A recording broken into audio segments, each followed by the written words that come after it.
Hello बच्चों, let's read this question. Cranial and spinal nerves can be included in. Cranial and spinal nerve किस में include किए गए हैं? Central nervous system, autonomic nervous system, peripheral nervous system और visceral nervous system.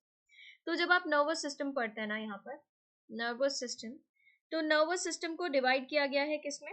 आप nervous system को पढ़ते हैं divide किया गया है दो पार्ट में. वो दो पार्ट कौन कौन से हैं? Central nervous system and peripheral nervous system. Central nervous system and peripheral nervous system. Central nervous system include करता है ब्रेन एंड स्पाइनल कॉर्ड को, ब्रेन एंड स्पाइनल कॉर्ड.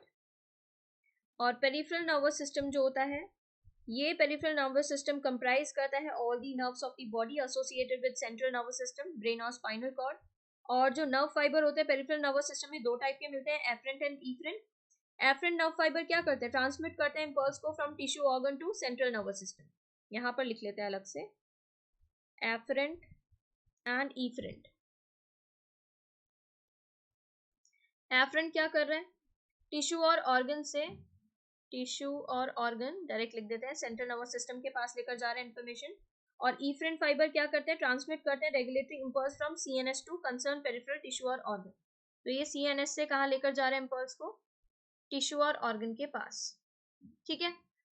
अब जो पेरिफेरल नर्वस सिस्टम होता है ना, इसको डिवाइड किया जाता है, दो डिविजन्स है इसके, somatic neural system, somatic neural system and autonomic neural system. ठीक है. ऑटोनॉमिक न्यूरल सिस्टम में भी आप दो डिवीजन देखते हैं, sympathetic and parasympathetic, sympathetic and para sympathetic. Okay. तो यहां पर देखिए अब क्या हो जाता है, जो नर्व्स है क्रेनियल नर्व और स्पाइनल नर्व्स, वो किस में इंक्लूड किया गया? उनको सेंट्रल नर्वस सिस्टम में नहीं, ऑटोनॉमिक में नहीं, विसरल में नहीं. C peripheral nervous system is correct here. Autonomic, यहाँ विसरल नर्वस सिस्टम में आप क्या देखते हैं? जो विसरल नर्वस सिस्टम होता है ना, ये पार्ट होता है पेरिफेरल नर्वस सिस्टम का ही, और कंप्राइज करता है the whole complex of nerves, fibers, ganglia, plexus, जिसके द्वारा ये क्या करता है, जिसके द्वारा इंपल्सेस ट्रेवल करते हैं सेंट्रल नर्वस सिस्टम से विसरा तक और विसरा से सेंट्रल नर्वस सिस्टम. ठीक है. तो यहाँ पर अभी करेक्ट ऑप्शन जो बन रहा है वो है ऑप्शन सी. इसके regarding information new NCERT class 11 page number 231 पर दी है. Thank you.